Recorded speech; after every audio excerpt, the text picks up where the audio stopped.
solving equations, but if you look at the next examples, they ask you to graph and find the absolute value of each complex number.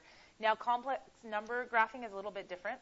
You have a real number axis and an imaginary number axis, and the number not connected to I is the real number, and the number connected to I is your imaginary number. So this is kind of like plotting the point 1, -3.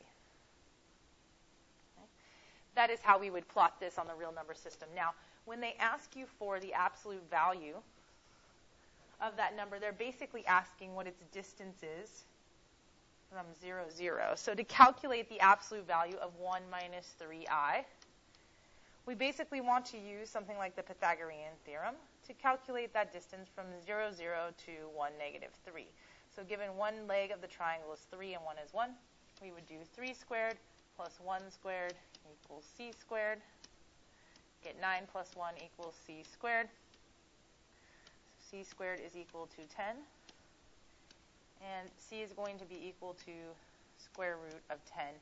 Notice I did not use plus or minus in this case because we're finding the absolute value, which is positive, or we're finding a distance, which is positive. The next skill is just operations with the numbers. When you are adding the numbers, you simply add like terms like normal. So this would be -1 plus 4i. When you're subtracting, do the same. Don't forget to distribute the negative. And then combine like terms. So this would be -10 minus 4i. Sorry, the I shouldn't be with the 10. It should just say -10. My apologies. And when you're multiplying, you're going to FOIL like you normally would. So here we'd get -20 minus 15i plus 28i plus 21i squared. Now the terms with I can combine together, so this is going to be 13i. Now remember that I squared is the equivalent of having here 21 times -1, which is really like having a minus 21. So this real number can combine with the minus 20 that was at the beginning of the equation to create a minus 41. So here we would have minus 41 plus 13i.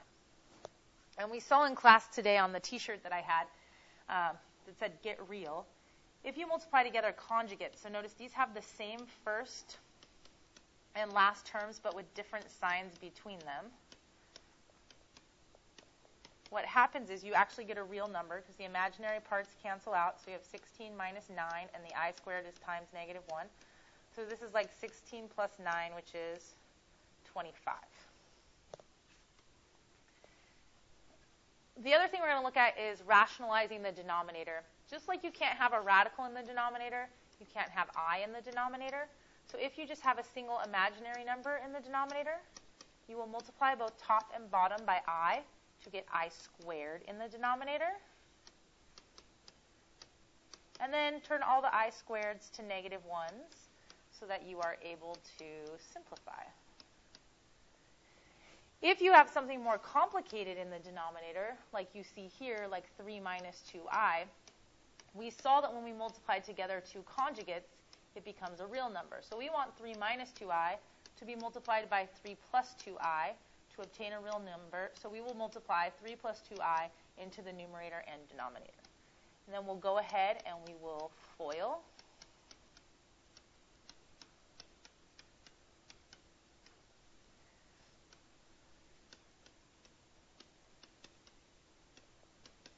And then we will go ahead and simplify by combining any terms with I. Remember that the I squareds are like -1, so this is like 4 times -1, which is a minus 4 right here. And this one right here is like -4 times -1, so it would be like plus 4.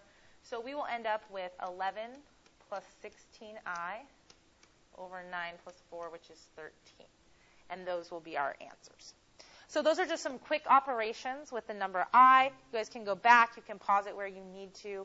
They work just like variables, except for keep in mind that I squared turns into -1 as a real number.